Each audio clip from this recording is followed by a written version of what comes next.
sigamos, ahí puse a grabar de nuevo. Entonces tenemos esta... Yara quiere decir algo, profe. No, era una pregunta random.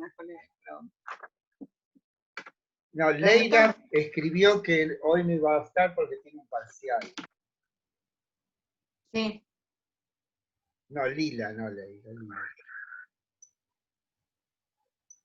Bueno, tenemos entonces este recurso que es la metáfora, ¿no? Y como decimos, es un recurso que comparte con la poesía. Y siempre digo, o como termine, con la siguiente comparación, ¿no? Supongamos que tenemos interés en conocer qué cosa es un bisonte, ¿no? Y entonces hay dos caminos. Uno es la Wikipedia, una enciclopedia, un libro de zoología, lo que fuere, ¿no? Y hablará de un bóvido de gran tamaño, ¿no? Que trashumaba en las praderas de Estados Unidos y de Norteamérica y en Europa. Hay bisontes en Europa que dan unos pocos ejemplares en algunos bosques de Polonia, ¿sí? Y en Estados Unidos hicieron todo lo posible por exterminarlos, ¿no? Llegaron a matar hasta 50 millones de bisontes porque, por otra parte, era la manera de matar también a los indios que vivían del bisonte. Creo que quedaban 50, bueno, ahora se han reproducido, están en los parques nacionales.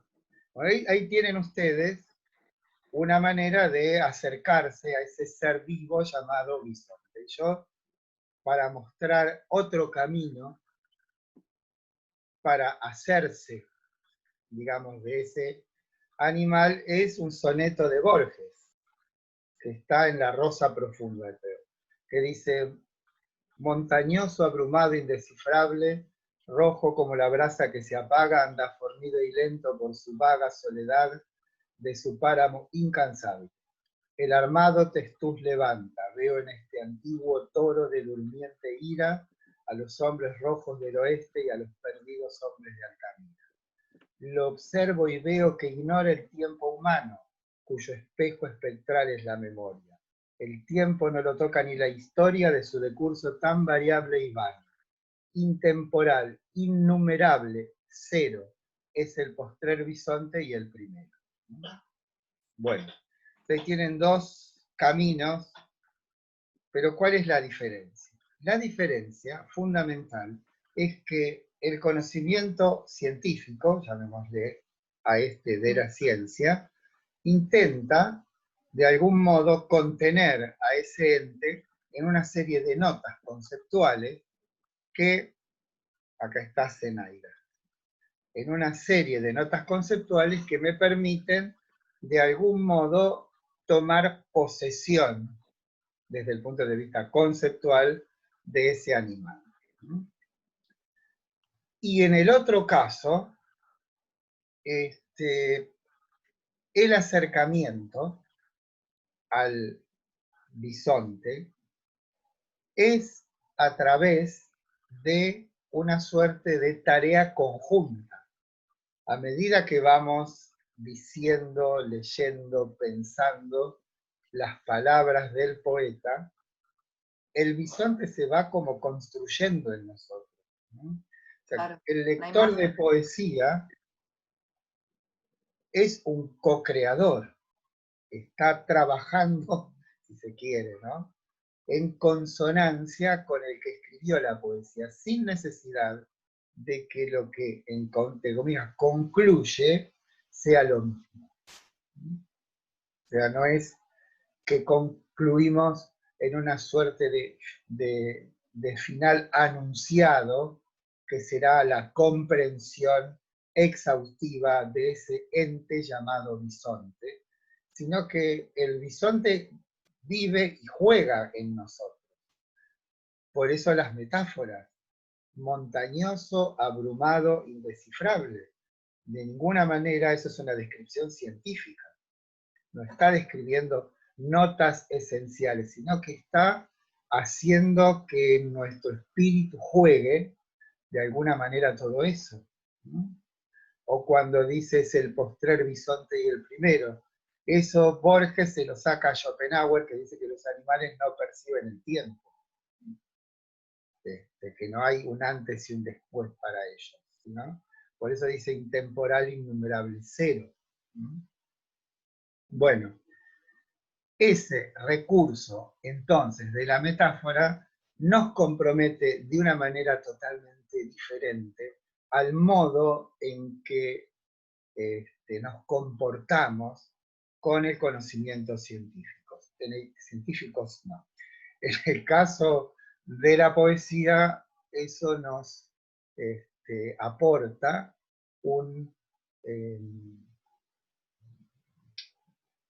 una cierta familiaridad, no sé cómo decirlo, ¿no? Por otra parte, diría Heráclito, esta es otra imagen para intentar justificar la ambigüedad de la palabra de Heráclito, es algo que uno llama el rumor del mar. Todos sabemos qué es el rumor del mar. Lo escuchamos en la lejanía. Ahora, nuestra percepción de aquello que ocurre con las inconmensurables moléculas de agua que coinciden en ese juego rítmico, acompasado de ir y venir que configuran las olas en una rompiente. ¿Es realmente algo que puede ser ilustrado con la palabra el rumor del mar? ¿No es en el lenguaje común el rumor del mar una simplificación obscena de lo que en realidad ocurre? Y que sin duda sirve para la comunicación. Claramente es útil, porque yo cuando digo el rumor del mar todo el mundo sabe a qué nos referimos. Pero esa expresión, el rumor del mar, de algún modo es una continuidad rigurosa, exhaustiva, minuciosa, de ese comportamiento absolutamente imposible de describir que está en el movimiento incesante del agua del mar. Imposible. Entonces, el recurso de la metáfora en el pensamiento de Heráclito se justifica por la exigencia de aquello que debe ser dicho. Y aquello que debe ser dicho no puede de ninguna manera no comprometerse con el lenguaje común, ni siquiera con el científico. Entonces el recurso es de apelar a la metáfora que vamos a ver que en Heráclito es permanente, ¿no? El fuego, por ejemplo, ¿no? Entonces tenemos esa perspectiva, ¿no? ¿Cómo decir lo indecible?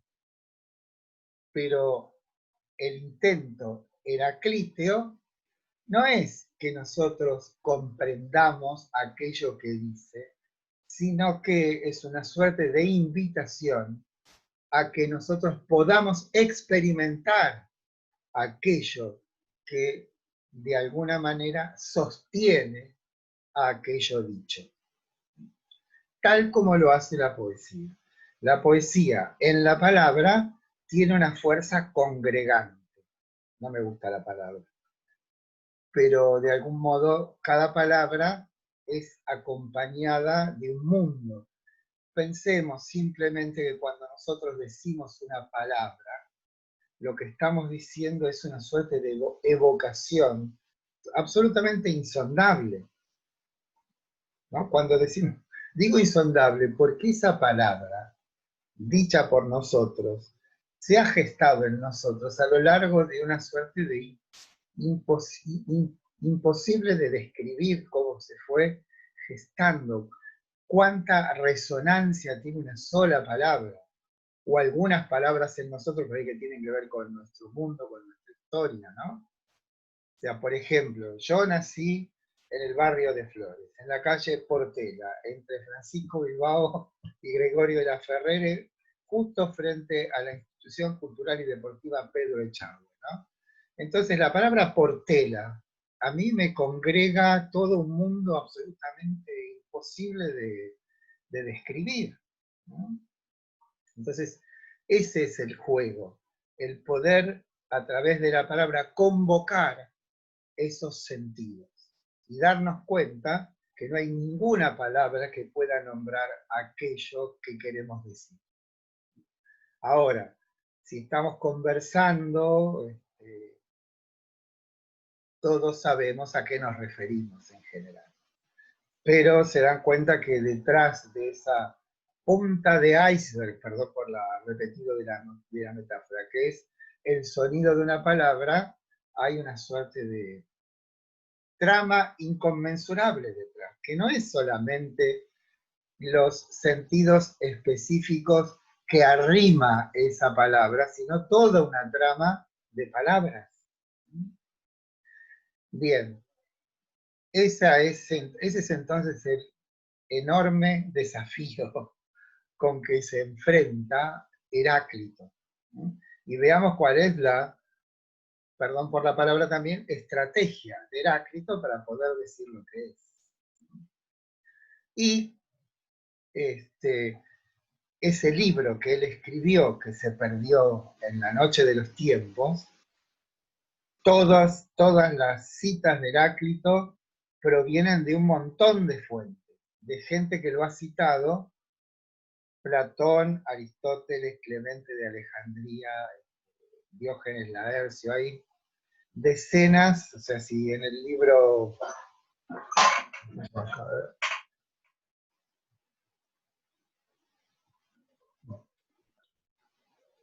Por supuesto no lo encuentro, pero juro que lo tenía por acá. Bueno, en el libro de Néstor Cordero, tienen ustedes, está la lista de todas las fuentes, ¿no?, de Heráclito. Hasta los padres de la iglesia lo han citado. Bueno, a ver qué más respecto del... acerca de la ambigüedad, bueno, de este recurso. Ahora lo que vamos a hacer es ver ese recurso de la metáfora en acción, ¿no? Siempre tomo la cita 30, yo el fragmento 30, porque de alguna manera está presente todo el pensamiento de Heráclito. La cita 30 dice: este cosmos, primero lo voy a decir entero y después vamos a ir palabra por palabra. Este cosmos, el mismo para todos, no fue hecho por ninguno de los dioses ni ninguno de los hombres, sino que fue, es y será fuego eternamente viviente que se enciende y se apaga según medida. Lo decimos de nuevo. Este cosmos, el mismo para todos, no fue hecho por ningún hombre ni por ningún dios, sino que fue, es y será fuego eternamente viviente que se enciende y se apaga según medida.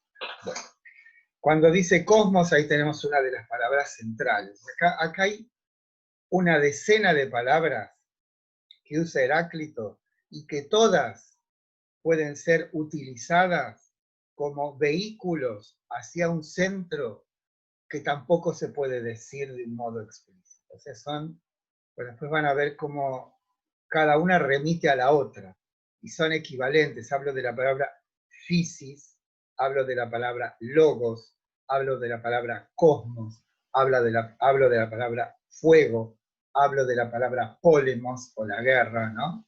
Bueno, todas esas palabras que están ahí en apariencia, todas unas yuxtapuestas, son vías, caminos de ingreso a un centro que no puede terminar de decirse de un modo concluyente. Cuando dice cosmos, ahí nos tenemos que hundir en el sentido de la palabra griega cosmos, que quiere decir, como ya creo que lo hemos dicho, en principio es armonía, en principio es proporción, simetría. De ahí nuestra palabra cosmética, ¿no?, que es la forma, o sea, como un adjetivo. Y creo que también les he dicho que la traducción latina de cosmos es mundo, ¿Se acuerdan? Que decíamos que no existe en castellano, pero sí existe como negativo, cuando decimos sos un inmundo. Sería, sos acósmico, o sea, no bello, no armonioso.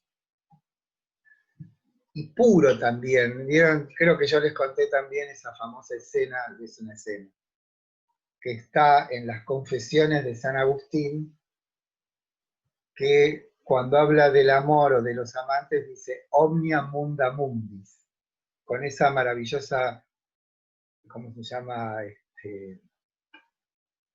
Austeridad del latín. Yo tengo un amigo que dice que el latín es así porque es una lengua de campesinos, ¿no? Que hablaban muy poco, más bien parcos. Vieron que en latín no hay artículos. En griego existe el artículo determinante, ¿no? El, la, los, la. Pero el un a uno no existe, pero en latín no existe ninguno. Entonces, omnia es un neutro plural que cuando están así, el neutro plural que terminan en a, como currícula, ¿sí? Quiere decir todas las cosas. Omnia munda coincide en caso, género y número, y es todas las cosas son bellas, armoniosas, ¿no? Y mundis, que es un dativo, entonces todas las cosas son bellas para los, o todas las cosas son puras para los puros, sería la traducción más. Bueno, no sé por qué me fui. Me fui por la palabra cosmos, ¿no? ¿Qué quiere decir eso?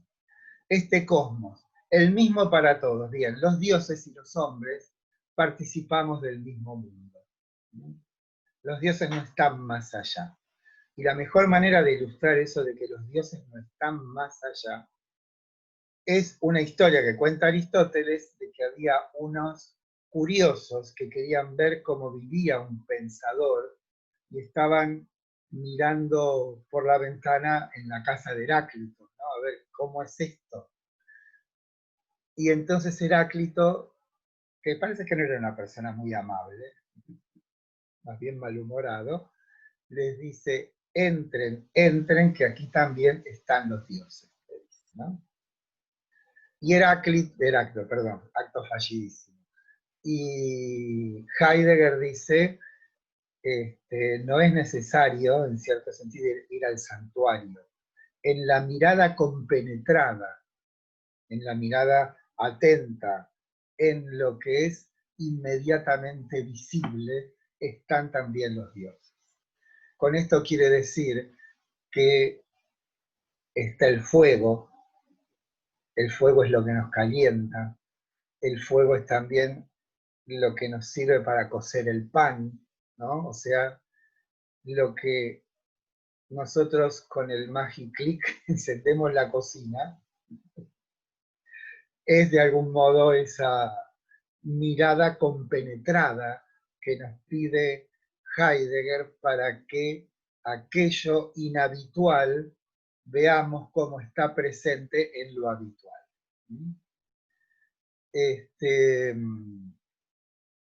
Los dioses existen bajo la forma de la asistencia, como ya dijimos hace ya un milenio, ¿no? Están siempre presentes en la medida en que prestemos atención. No fue hecho por ningún dios ni ningún hombre. Bueno, esto es importante porque para Heráclito, como también para Aristóteles, el universo es eterno. No es que tuvo un origen. La idea del origen está en la Biblia y no está en el Génesis, está dicho mucho después, ¿no? Que Dios creó al mundo desde la nada. Esa idea de nada es inconcebible en la mente griega, no existe. Siempre hubo algo antes. En la teogonía de Hesíodo estaba el caos. Y del caos surgen o aparece el cielo, la tierra y Eros. Pero no hay la idea de la nada. Y eso está también en Heráclito. El universo es eterno, pero en su eternidad es cambiante. Pero ese cambio no es un cambio caótico. Confrontar Parménides. No es que sean absolutamente opuestos, porque claramente Heráclito dice que se enciende y se apaga según medida. Eso quiere decir que el comportamiento de esa totalidad no es azaroso ni arbitrario, ¿sí? Sino según firmes leyes. Y cuando decimos leyes, decimos regularidad. Y cuando decimos regularidad, estamos hablando de una identidad de fondo, no percibida. Y la palabra más importante, podemos decir, de toda esta cita, es la palabra fuego, que es claramente una metáfora. Porque esta fascinación que nos produce el fuego, cuando lo miramos, no en la cocina, sino cuando hacemos fuego, es que siendo permanentemente diferente, percibimos cómo es lo mismo en la diferencia.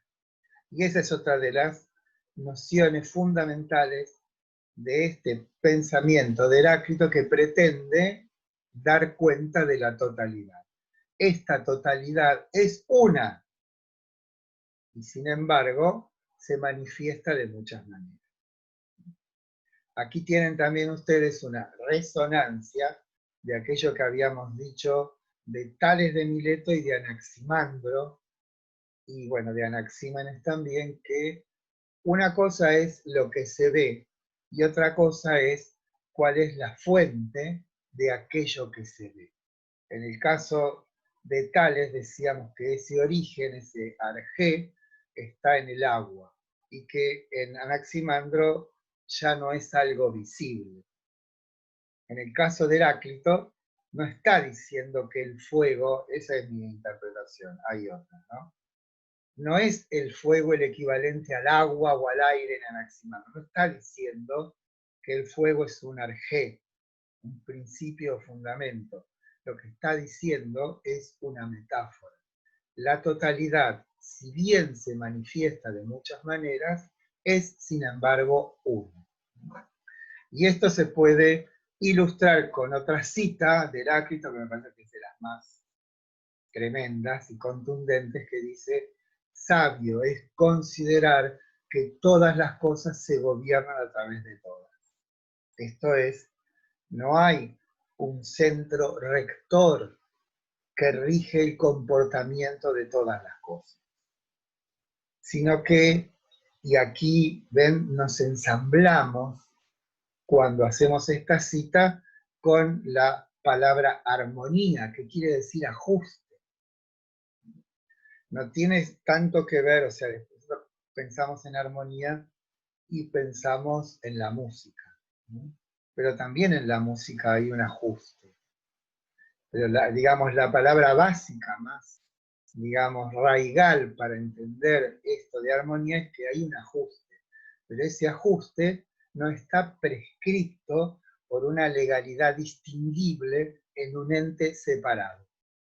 No sé si me explico. O sea, no hay un centro rector del universo como podría ser el Dios judío cristiano o las ideas platónicas, que son una suerte, voy a decir un chiste, una suerte de gerencia general del universo, donde de algún modo se toman las decisiones para decirle a las cosas cómo tienen que comportarse, ¿no? No, las cosas, y esto es lo más estupefaciente, se ajustan y armonizan sin que haya un ajustador. Por eso, sabio es considerar que todas las cosas se gobiernan a través de todas. Y si quieren otro, es que es también de los más maravillosos, que son 3 palabras, ¿no? En griego es physis, philei, kruptesai, ¿no? Physis, que es la otra palabra central, absolutamente central, es lo que los latinos tradujeron como naturaleza, pero que en griego quiere decir otra cosa, que ya vamos a ver, ¿no? Y después está la palabra philei, tercera persona del singular del verbo phileo, que quiere decir amar. Entonces uno traduce, y kruptesai, esa terminación z, digamos, AI, en griego significa la voz pasiva o la voz media. Vieron que nosotros tenemos voz activa y voz pasiva. Bueno, ellos tienen voz media.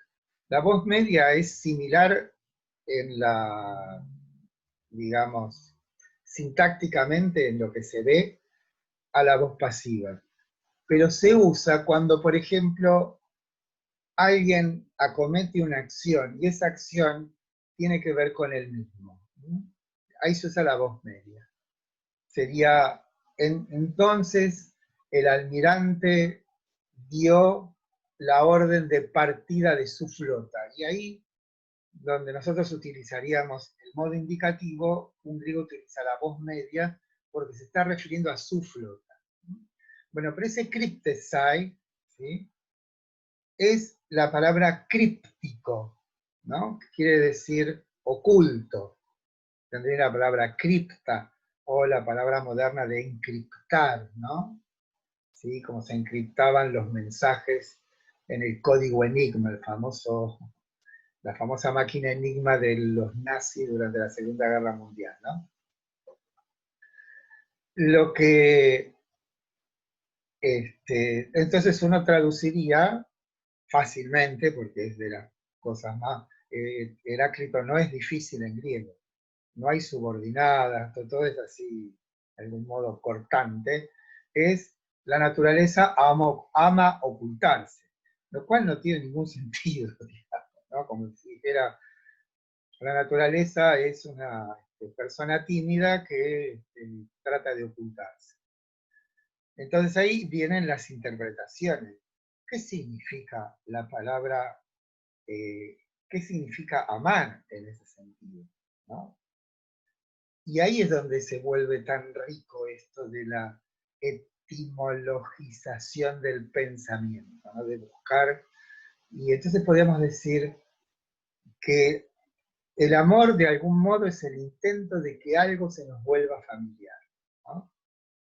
De que se nos vuelva en ese sentido de amable, de que nosotros cuando amamos nos sustraemos a las prevenciones que están siempre implicadas en un trato con otro. Digamos, el amor lo que nos produce es esa suerte de confianza, de esa atmósfera de amabilidad, ¿no? Eso sería lo que está detrás de esa palabra.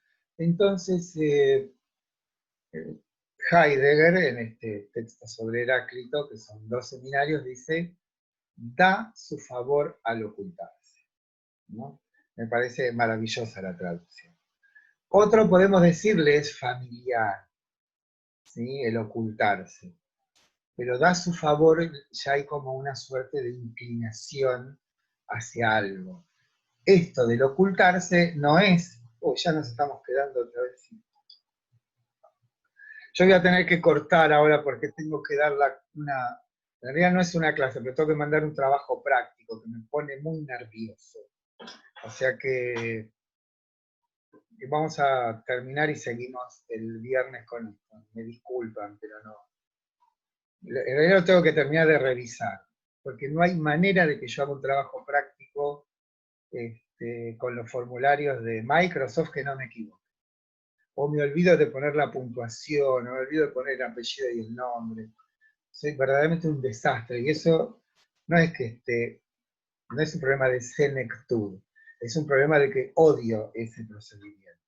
Pero como tengo 200 alumnos, no me quedan muchas maneras de corregir trabajos prácticos, sino es con multiple choice.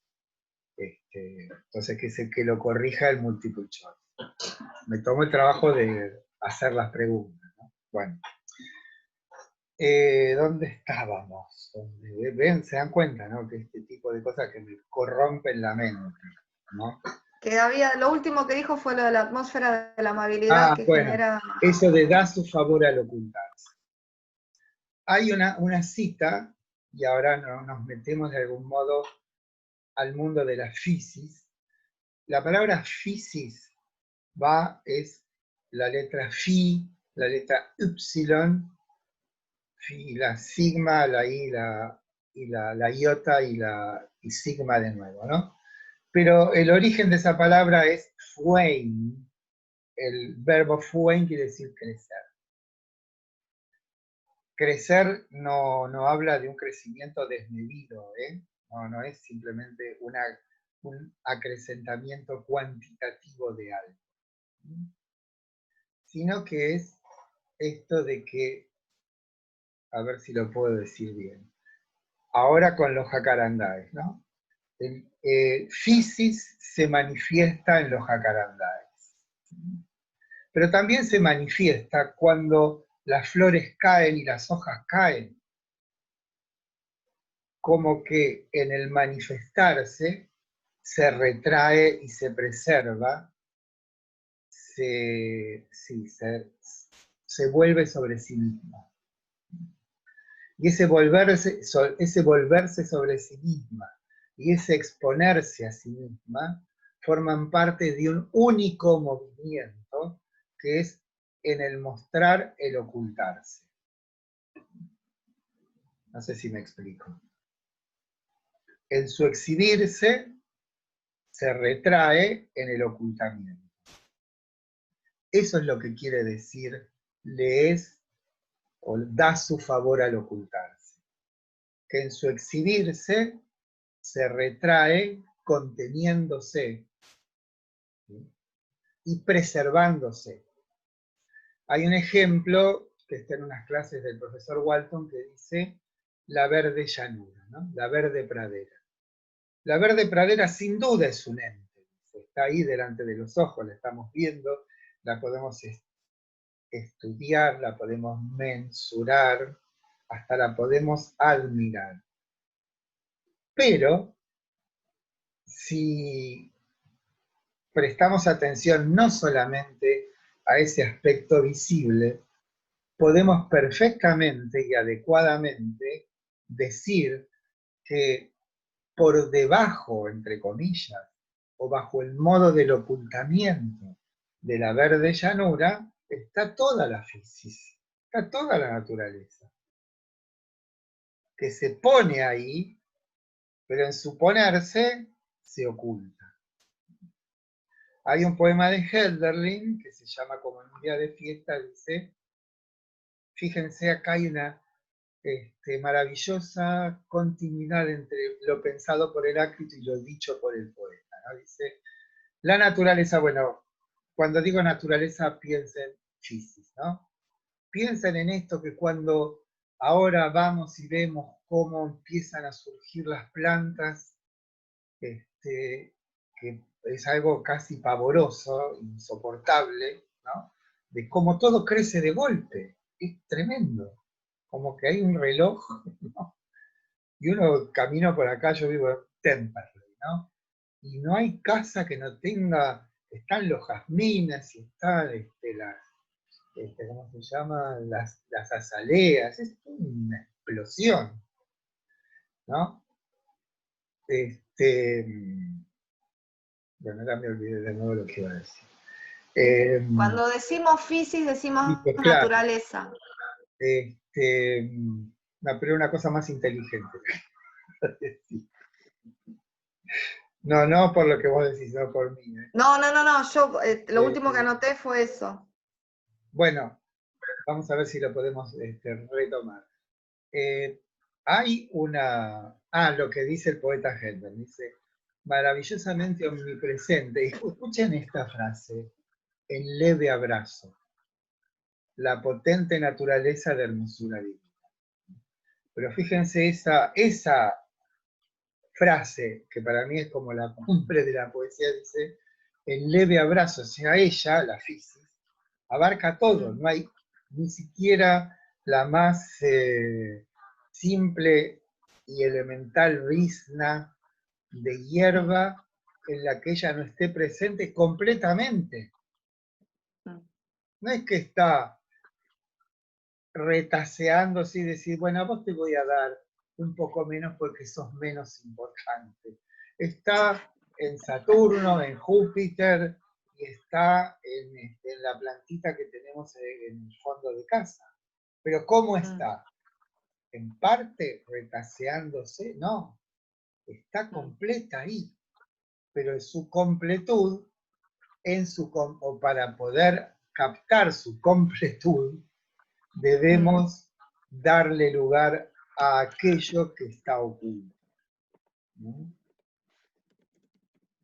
No sé si queda más o menos claro. Por eso esto es tan... Y voy a terminar con algo, y espero que ustedes me lo recuerden para el viernes, que es lo... Esto no está en Heráclito, esto es de otro lado. Es como si dijésemos, ¿no?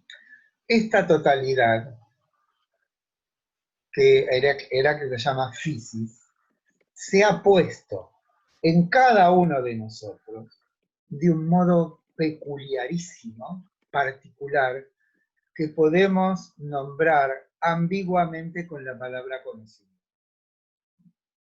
Es como que esa totalidad se ha puesto a sí misma en un otro, que somos cada uno de nosotros. Eso es lo más extraño. ¿Por qué?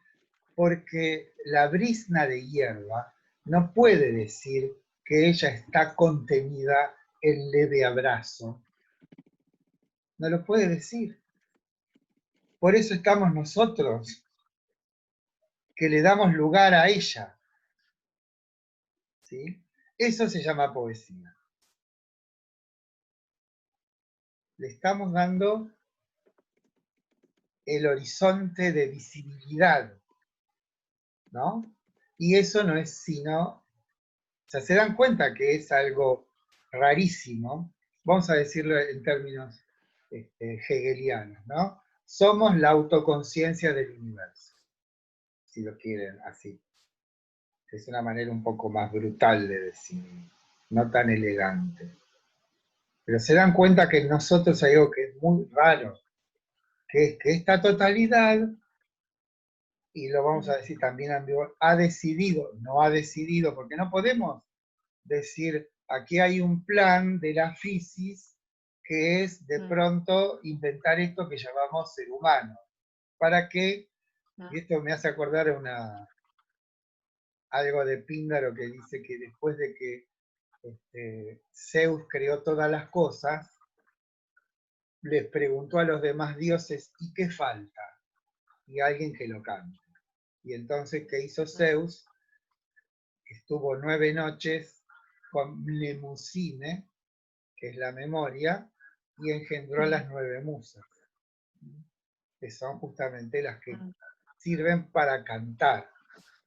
Bueno, se terminó el tiempo. Seguimos con esta sesión, porque vieron que esto es tremendo. No sé si Sí, para ustedes. Es absolutamente tremendo tremendo. para tan temprano. Mejor, estamos. Ahora fíjense Sí, que o sea, esto